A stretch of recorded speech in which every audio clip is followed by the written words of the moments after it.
Le gouvernement de Michel Barnier est-il en sursis? Va-t-il parvenir à faire adopter par le Parlement le budget de la sécurité sociale et le budget de la France pour l'an prochain? Il est plus que jamais à la merci d'une motion de censure. Si la gauche et le Rassemblement national unissent leur voix, le Premier ministre répondra à nos questions dans un court instant. Alison Tassin et Frédéric Delpech. Le temps passe et l'étau se resserre sur Michel Barnier. Un budget qui est inefficace, injuste, violent. Ça dépend de lui, tout dépend de lui. S'il utilisait le 49.3 sur la question du budget, immédiatement avec le nouveau Front Populaire, nous déposerons une motion. Sera-t-il le plus éphémère Premier ministre de la Ve République? La censure pourrait tomber dès la semaine prochaine, entre le 5 et le 7 décembre, sur le budget de la sécurité sociale, ou très rapidement ensuite, entre le 21 et 23 décembre, sur le budget de l'État. Certains ministres croient leur sort scellé. Je vais prévoir une dinde de secours à la maison, au cas où je ne sois plus au ministère à Noël. Les doutes se propagent au sein même de la coalition censée soutenir le gouvernement. L'ancienne première ministre Elisabeth Borne s'agace. Je ne suis d'accord ni avec la partie recettes, ni avec la partie dépenses. Je ne suis d'accord avec rien. Je lui demande de changer sa méthode parce qu'en l'état, cela ne nous convient pas. C'est légitime d'avoir un débat, les négociations sont encore en cours. À ces conditions, Michel Barnier peut tenir. Ce soir, des propos attribués à Emmanuel Macron sur la chute prochaine du gouvernement Barnier ont été démentis fermement par l'Élysée. Signe supplémentaire de la fébrilité ambiante. Bonsoir, Monsieur le Premier ministre. Bonsoir, Monsieur Boulot, et merci de votre invitation, parce que je suis très heureux de parler aux Français. Pourquoi avoir accepté de répondre à nos questions? Est-ce que c'est parce que vous estimez que la situation de la France est grave, la situation politique notamment? Mais parce que j'ai envie de parler aux Français, et puis de leur dire ce qu'ils savent au fond d'eux-mêmes, c'est que le moment est très grave. C'est le vote du budget de la nation qui est en cause, et qui conditionne toute la vie des communes, de l'État, des hôpitaux, de tellement de gens. C'est un moment où il y a beaucoup de difficultés, mais ce n'est pas une surprise pour moi, parce que je ne vais pas revenir sur les conditions dans lesquelles j'ai été nommé il y a à peine 2 mois et demi, Premier ministre. J'ai accepté d'être Premier ministre. Une dette incroyable, 3 228 milliards d'euros, un déficit record, pas de majorité à l'Assemblée nationale, c'est la première fois depuis 1958, 15 jours pour faire le budget, 15 jours seulement. Donc je fais ce budget. Il n'est pas parfait, je le sais, on doit le modifier, on l'améliore. J'ai déjà proposé des améliorations et les députés y travaillent. Mais qu'est-ce que me disent les Français que j'écoute et que j'entends et que je rencontre chaque semaine dans la rue? Ils me disent bon courage, tenez bon, on a besoin de stabilité. Et c'est ça qui compte pour moi. Et pendant ce temps-là, Monsieur Boulot, il y a à Paris, dans le microcosme parisien, des gens qui font des manœuvres, des petites phrases, toutes sortes d'opérations. Mais moi, je pense que tous ces gens-là feraient mieux. Tous ces gens-là feraient mieux. Qui glose dans votre dos? Qui dit cela? C'est pas mon sujet. Okay. Je vous dis simplement que tous ces gens-là feraient mieux de consacrer leur énergie aux Français et à la France, plutôt que de s'occuper de leur avenir. Et moi, ce qui m'intéresse, c'est de travailler avec les Français, pour les Français, qu'il y ait des progrès dans ce gouvernement, avec des conditions extrêmement difficiles et qu'on ait un budget. Alors, parlons des Français, de leur pouvoir d'achat, de ce qui va se passer en 2025 et du budget. Ce budget, est-ce que oui ou non, vous allez le faire passer avec l'arme du 49.3 ? Avez-vous d'autres solutions? Vous avez observé que parce que je respecte le Parlement, tous ceux qui s'y trouvent et qui ont une part de la légitimité populaire, quel qu'il soit, j'ai accepté et j'ai voulu qu'ils débattent jusqu'au bout. Je n'ai pas fait de 49.3 tout de suite pour couper la discussion. Donc il est maintenant passé au Sénat, où une grande majorité du Sénat, et j'en remercie le président Larcher et tous ceux qui sont avec lui, me soutient et soutient le gouvernement. Et puis ensuite, il y aura une commission mixte paritaire, c'est un peu technique, et ensuite un vote probablement avec un 49.3 à l'Assemblée nationale. Assurément ou probablement? Non, probablement, assurément, parce qu'il n'y a pas de majorité à l'Assemblée nationale, et c'est comme ça que je serai obligé de proposer à l'Assemblée nationale d'adopter le budget. Mais au-delà de ce qui se dit derrière votre dos, vous sentez l'étau qui se resserre autour de vous, autour de votre gouvernement, jour après jour, heure après heure? Non, il n'y a pas d'étau, il y a un débat qui est difficile, il y a ce microcosme parisien dont je vous ai parlé et qui n'est pas tellement intéressant. Ce qui m'intéresse, c'est que les députés fassent leur travail, que les sénateurs fassent leur travail et que les Français voient enfin un budget. Parce que s'il n'y a pas de budget, M. Boulot, c'est extrêmement grave. On va en parler dans un instant. Mais oui. Revenons au 49.3. Si vous passez par le 49.3, il y aura un dépôt de motion de censure, mais évidemment, et le RN y participera, le Rassemblement national. Marine Le Pen, que vous avez vu hier, dire « Je veux bien renoncer à une motion de censure si le Premier ministre, c'est-à-dire vous-même, accède à certaines demandes qui concernent le pouvoir d'achat des Français. » Par exemple, ne pas augmenter la taxe sur l'électricité. Est-ce que vous allez accéder à sa demande? L'électricité va baisser, M. Boulot. Oui, mais si vous n'augmentiez pas les taxes d'autant, elle baisserait encore plus. Elle va baisser de 9% et on va voir si on peut faire plus pour préserver le pouvoir d'achat des Français. Vous parliez du 49.3, vous parliez de la censure. Moi, je sais depuis le premier jour, depuis le 5 septembre, qu'il peut y avoir une censure. Et que s'il y a une alliance dans les votes improbable, mais possible, entre les voix de M. Mélenchon, de l'extrême gauche, de LFI, et les voix de Mme Le Pen du Rassemblement national, auxquelles se joindraient le Parti socialiste, le Parti communiste, les Verts, je tombe, le gouvernement s'arrête. Et qu'est-ce qui se passe? Il n'y a plus de budget, il faudra reprendre une discussion, il y aura des mesures d'urgence, il y aura une tempête probablement assez grave et des turbulences graves sur les marchés financiers où nous empruntons déjà très haut. Nos taux d'intérêt, les taux d'intérêt que nous sommes obligés de respecter pour financer notre dette avec des investisseurs chinois ou américains, ils sont actuellement presque au niveau de la Grèce. Et l'écart est maximal aujourd'hui, on l'a vu avec l'Allemagne. Et puis, je me permets de vous dire d'autres conséquences, au-delà de mesures d'urgence qu'on peut faire pour faire fonctionner les hôpitaux et payer les fonctionnaires. Tout s'arrête pendant ce temps-là. C'est ça qu'il faut bien comprendre. Prenons l'exemple des agriculteurs, si vous me permettez, qui attendent depuis des mois et des mois qu'on tienne des engagements, qui protestent, et ils savent qu'ils peuvent compter sur moi. Ils protestent dans la rue, dans la campagne et aussi à Bruxelles. Et ils expriment des revendications légitimes. Je suis en train de tenir tous les engagements pris et d'en ajouter avec la ministre de l'Agriculture pour faire face aux fièvres catarrhales, aux désordres écologiques.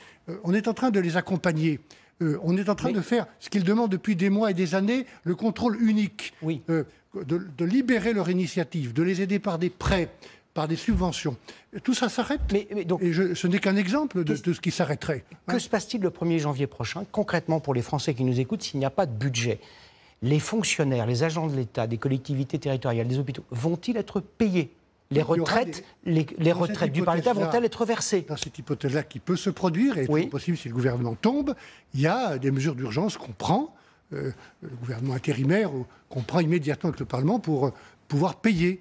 Mais ça ne couvre pas toute l'année 2025 et surtout, ça n'empêche pas ni la crise, ni la défiance des marchés financiers que je connais assez bien pour les avoir gérés pendant 5 ans à Bruxelles, ni le fait que tout s'arrête et qu'il faut recommencer, qu'il y aura une nouvelle loi de budget. Donc c'est du temps perdu. Et moi, je trouve qu'on n'a pas de temps à perdre. Il y a tellement de projets. Au-delà du budget, M. Boulot, il y a plein de sujets sur lesquels, moi, j'ai envie d'agir avec un gouvernement dont je suis fier, sur la sécurité au quotidien des Français, sur la maîtrise de l'immigration et l'interdiction de l'immigration clandestine, sur le travail qui doit payer plus que les allocations, avec une allocation sociale unique, sur la démocratie, et peut-être le chantier que souhaitent beaucoup de partis à propos de la proportionnelle. Par exemple, prenons ce sujet, je vais demander à un professeur de sciences politiques, Pascal Perrineau, de faire un travail sur le scrutin proportionnel pour élire peut-être d'une autre manière les députés. Le Rassemblement national vous demande d'ailleurs l'introduction de la proportionnelle. Vous allez accéder à leur demande? Il n'est pas le seul, je viens de vous répondre. Nous allons faire ce travail avec M. Pascal Perrineau, qui rendra ce travail au printemps, et nous serons prêts à en débattre au printemps prochain. Voilà des sujets de fond, des sujets de progrès. Et je pourrais multiplier les exemples de ce que nous devons faire dans les mois et les années qui viennent, à condition de pouvoir travailler. C'est ça que je demande à l'Assemblée nationale et au Sénat. Vous avez promis, vous êtes engagé à faire 40 milliards d'économies sur les dépenses de l'État, pour faire simple. Quand on regarde dans le détail et qu'on fait l'addition, vous n'êtes déjà plus à 40 milliards. Vous avez donné un peu à droite, un peu à gauche. Aux entreprises, finalement, vous n'enlèverez pas 4 milliards, mais 2 milliards d'aides. Regardez, on voit les éléments de charge pour les entreprises. Les collectivités territoriales, finalement, vous avez redonné 2 milliards. L'indexation des retraites, 800 millions. Les budgets des ministères, 850 millions. Vous êtes plutôt à 34 millions qu'à 34 milliards. Je ne donne pas à droite et à gauche. J'ai dit que le budget était perfectible. Je l'ai fabriqué avec le gouvernement en 15 jours. Jamais un Premier ministre n'a eu aussi peu de temps pour faire le budget. Il n'était pas parfait. Nous l'améliorons. Nous ne donnons pas à droite et à gauche. Nous entendons les collectivités locales, les départements et les communes. Mais il manque 8 milliards au bas de l'addition. Nous entendons les entreprises qui disent « faites attention au coût du travail pour préserver l'allègement des charges » et nous allons faire un effort. Nous entendons les partis politiques et les associations de retraités qui nous disent ne touchez pas aux petites retraites et nous les protégeons. Voilà, j'essaie d'apporter des réponses calme, sereine, objective. Mais nous allons faire l'effort que vous dites. Nous allons faire moins 4 milliards sur le fonctionnement des ministères. Nous allons faire moins 2 milliards sur le fonctionnement des agences de l'État. Nous allons faire des mesures importantes pour économiser des crédits au niveau du train de vie de l'État, taxer les cessions d'actions. Il y a plein de mesures. Mais au-delà de l'effort que nous demandons, comme vous l'avez compris, aux plus grandes entreprises qui font plus d'1 milliard et qui sont bénéficiaires, aux plus grandes entreprises qui font plus d'1 milliard de chiffre d'affaires et aux Français les plus fortunés pour un effort temporaire et ciblé. Et puis je pense qu'on peut aussi faire des améliorations dans le train de vie de l'État, être plus sobre, être plus simple. Je pense par exemple demander un effort aux anciens ministres et aux anciens premiers ministres pour réduire le fonctionnement. C'est pas quelques millions d'euros. Oui, mais ce n'est pas seulement symbolique. Je viens de vous citer des chiffres très importants, beaucoup plus lourds, qui prouvent que nous faisons la réduction des dépenses publiques et l'effort est général. Mais vous êtes serein à l'idée que vous n'allez pas économiser 40 milliards, mais 34 milliards. Il en manque 6 ou 7. Ce n'est pas si grave que ça à vos yeux. Nous trouverons un équilibre au budget. L'objectif, c'est de réduire le déficit de ce budget autour de 5%. Parce que nous sommes attendus par les marchés financiers qui financent notre dette. Et puis, une dette aussi importante, c'est si elle continue à augmenter, et c'est ça que je suis en train de stopper, de freiner avec le gouvernement, tout le monde paye.